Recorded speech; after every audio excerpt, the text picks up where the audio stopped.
بسم الله الرحمن الرحيم.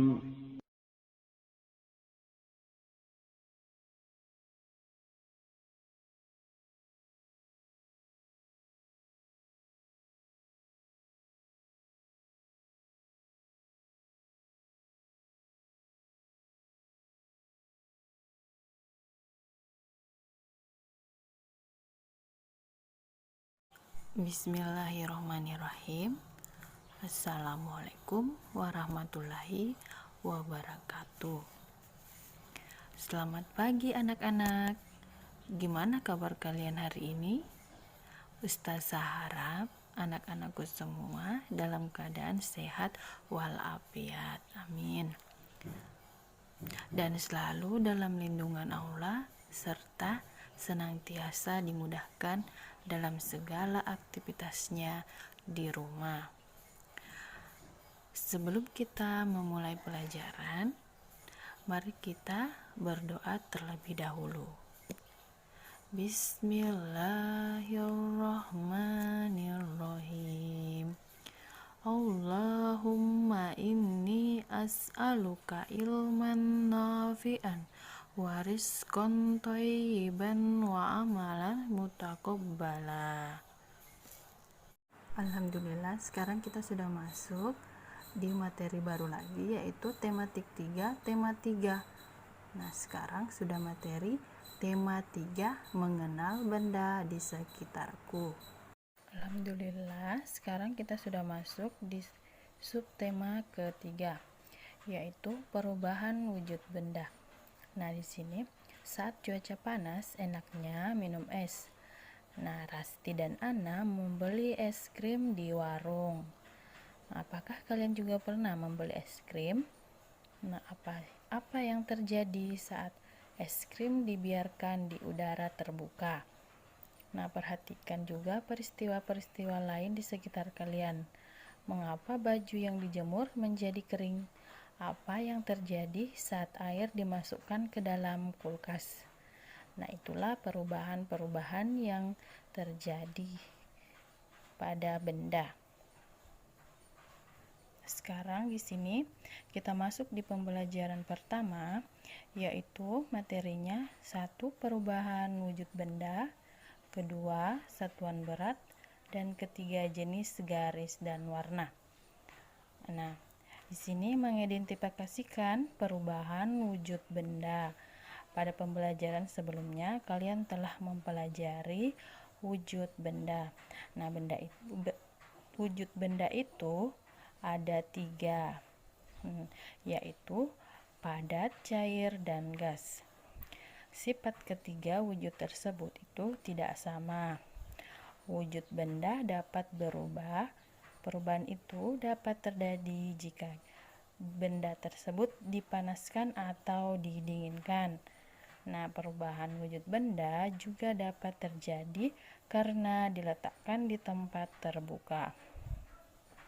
Perubahan ini dialami dan menjadi bukti kebesaran Tuhan.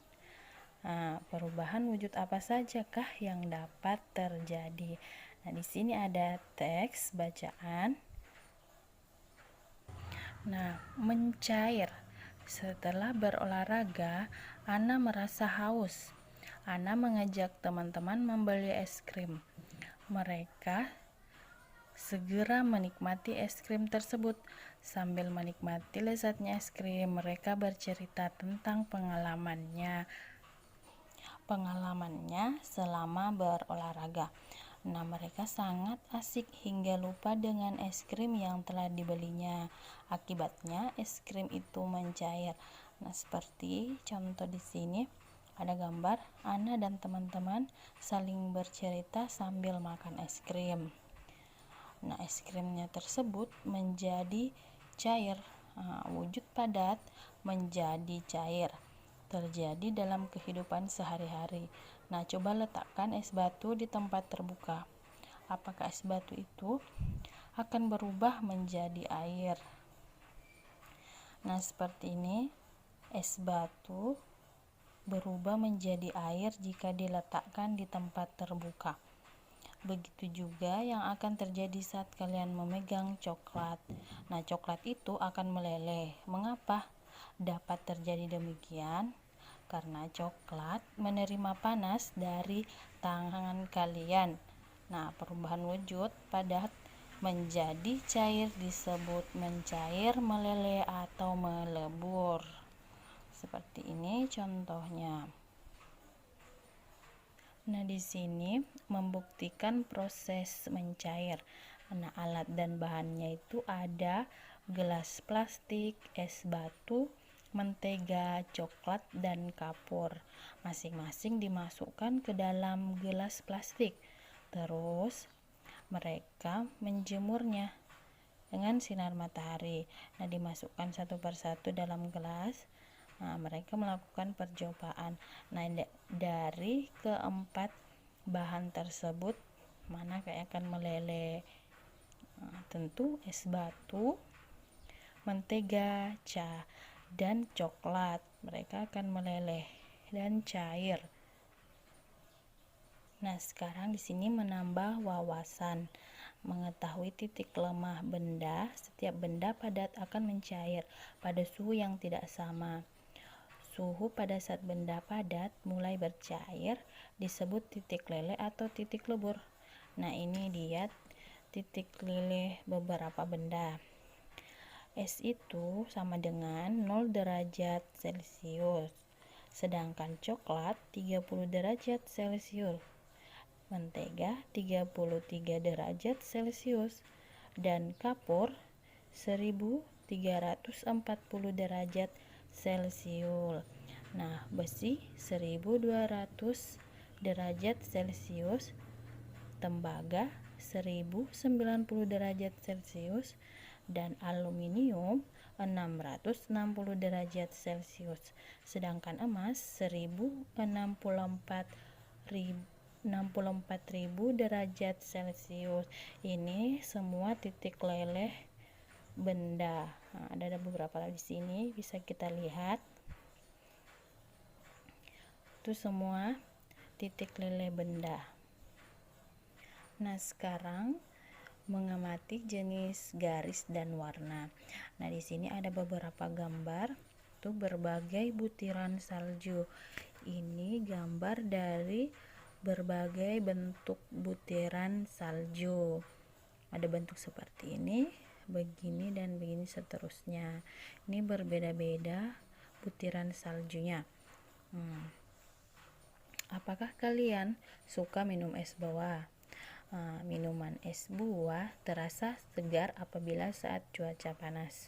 Nah, bagaimanakah bentuk es? Es adalah air yang membeku. Di negara-negara dengan 4 musim, pada musim dingin akan turun salju. Nah, salju adalah butiran uap. Air berwarna putih, bagaikan kapas yang membeku di udara dan jatuh ke bumi. Akibat suhu udara di daerah itu berada di bawah titik beku, salju akan mencair saat pergantian musim. Nah, ini dia butiran saljunya. Nah, tahukah kalian tiap butiran salju memiliki bentuk yang khas? Nah, ini dia, bentuknya berbeda-beda. Nah, tiap butiran salju memiliki bentuk yang berbeda-beda. Bentuk itu akan tampak jika dilihat dengan mikroskop. Nah, berikut adalah bentuk-bentuk butiran salju. Berdasarkan bentuk butiran salju dapat tercipta karya seni. Ini karya seni yang menggabungkan garis, bentuk, dan warna. Ini tadi butiran saljunya yang belum dihiasi. Nah, sekarang ini sudah dijadikan karya seni. Nah, bagus kan? Ini bentuk karya seni yang menggabungkan garis, bentuk, dan warna seperti ini. Nah, dua karya seni tersebut sangat indah. Nah, kalian bisa membuat karya seni seperti ini. Bisa menghasilkan karya seni dan garis bentuk warna. Kalian akan menghasilkan harmoni yang indah jika kalian bisa ambil contoh seperti ini. Di sini ada penjelasan Ana dan teman-temannya. Nah, apakah yang dimaksud dengan garis, bentuk, dan warna? Nah, Ana berkata, garis adalah goresan yang memanjang dan memiliki arah tertentu. Garis dapat dibuat pendek, panjang, lurus, melengkung, tipis, tebal, vertikal, horizontal, berombak, halus, miring, patah-patah, dan masih banyak lagi. Itu kata Ana garis. Nah, sedangkan wayan ada bermacam-macam bentuk, diantaranya bulat, persegi, tidak beraturan, dan masih banyak lagi. Nah, wayan menjelaskan tentang macam-macam bentuk. Nah, sedangkan togar ada berbagai macam warna. Nah, togar menceritakan macam warna. Nah, diantaranya ada merah, kuning, dan biru. Warna merah, kuning, dan biru disebut sebagai warna primer. Nah, banyak warna yang diperoleh dengan mencampur ketiga warna tersebut. Kalian dapat mencoba mencampur ketiga warna tersebut. Nah, itu macam-macam garis, bentuk, dan warna. Nah, di sini ada gambar. Ana dan teman-temannya menjelaskan pengertian garis, bentuk, dan warna. Sekarang kita lanjut di pembelajaran kedua. Alhamdulillah ya.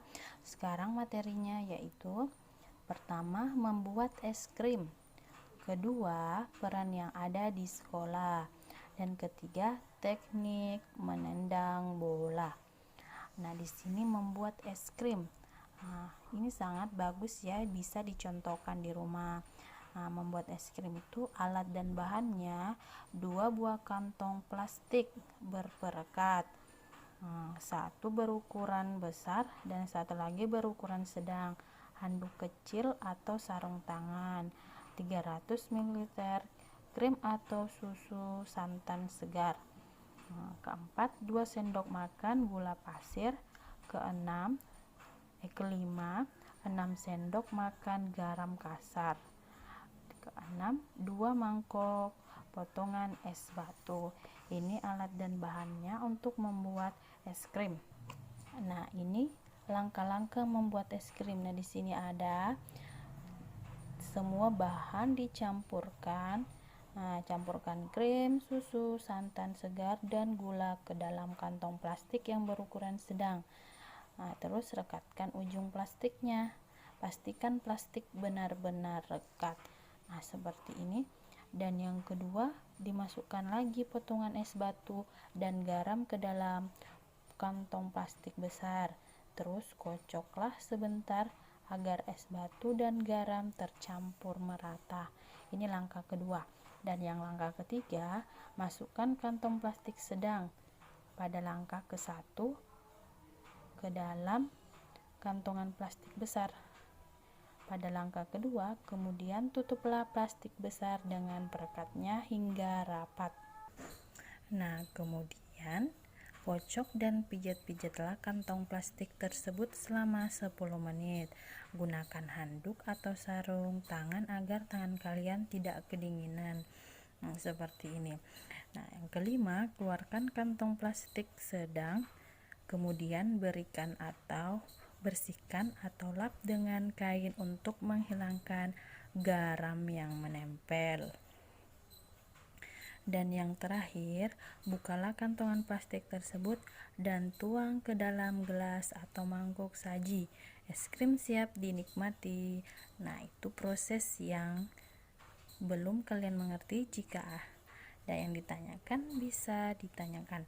Nah, itu langkah-langkah membuat es krim.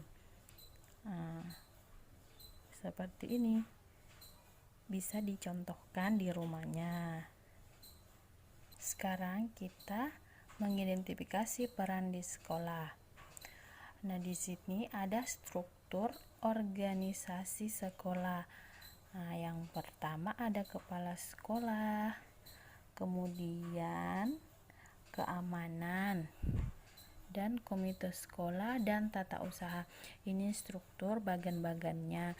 Yang di bawah itu jabatan ada guru, wali kelas 1, kelas 2, dan seterusnya. Dan yang di bawah itu ada siswa dan masyarakat sekitar. Nah, ini struktur organisasi. Begini bentuknya struktur organisasi sekolah. Bisa diperhatikan ya. Nah, kita sudah tadi melihat struktur organisasi sekolah. Nah, semua itu mempunyai fungsi perannya. Nah, kalian telah mempelajari peran-peran yang ada di sekolah. Mengapa ada perbedaan peran di sekolah? Apakah yang akan terjadi jika di sekolah tidak ada kepala sekolah? Apakah yang akan terjadi jika di sekolah hanya ada kepala sekolah? Nah, semuanya itu tidak berjalan baik jika tidak ada yang bertugas seperti ini. Tugasnya dia seperti ini, kepala sekolah tugasnya di sini. Nah, disitulah struktur organisasi sekolah penting berperan. Nah, semua ada fungsinya. Nah, kalian telah mengetahui bahwa ada pembagian peran di sekolah. Nah, pembagian peran juga dilakukan pada saat bermain. Nah, di sini misalnya sepak bola. Nah, saat bermain sepak bola ada yang berperan sebagai penjaga gawang, pemain belakang, dan penyerang. Nah, di sini juga bisa dibuatkan struktur untuk pemain sepak bola. Nah, ada juga yang berperan sebagai kapten. Semua harus bekerja sama. Begitu pula dengan tadi struktur organisasi, semua ada perannya. Nah, banyak orang yang senang bermain sepak bola. Nah, di sini ada permainan sepak bola. Contoh permainan dari sepak bola. Nah, kita lihat. Nah, ini dia permainan yang bisa dimainkan sebelum bermain sepak bola. Nah, kalian akan melakukan permainan. Nah, perhatikan aba-aba terlebih dahulu. Jika guru memberi aba-aba mencair, nah, maka yang kalian harus lakukan yaitu berlari. Nah, jika guru memberikan aba-aba membeku, maka kalian harus berhenti di posisi terakhir kalian. Nah, pada saat aba-aba membeku, kalian seolah-olah menjadi beku, tidak boleh bergerak. Nah, anak yang bergerak pada saat membeku akan dikeluarkan dari barisan. Nah, itu salah satu contoh permainan yang bisa dimainkan sebelum bermain sepak bola. Nah, yang kedua, gambar 39, menendang bola dengan tujuan tertentu. Kalian telah melakukan permainan untuk pemanasan. Nah, sekarang kalian akan berlatih menendang bola ke tujuan tertentu. Nah, tendanglah bola dengan tujuan tertentu. Tujuannya untuk memasukkan ke dalam gawang. Nah, apakah kalian berhasil menendang bola sesuai dengan tujuan? Sekarang perhatikan guru kalian yang menendang bola. Nah, di sini ada cara menendang bola. Nah, itu caranya di gambar 3.10, cara menendang bola. Nah, seperti itu ya. Dan untuk pembelajaran hari ini alhamdulillah sudah selesai. Pembelajaran pertama dan kedua kita sudah bahas. Mudah-mudahan Ananda semua bisa mengerti dan paham yang Ustazah jelaskan ya. Nah, seperti biasa tugasnya akan Ustazah lampirkan di akhir video. Kalian kerjakan ya, harus tepat pada waktunya. Tetap semangat belajar di rumahnya. Asal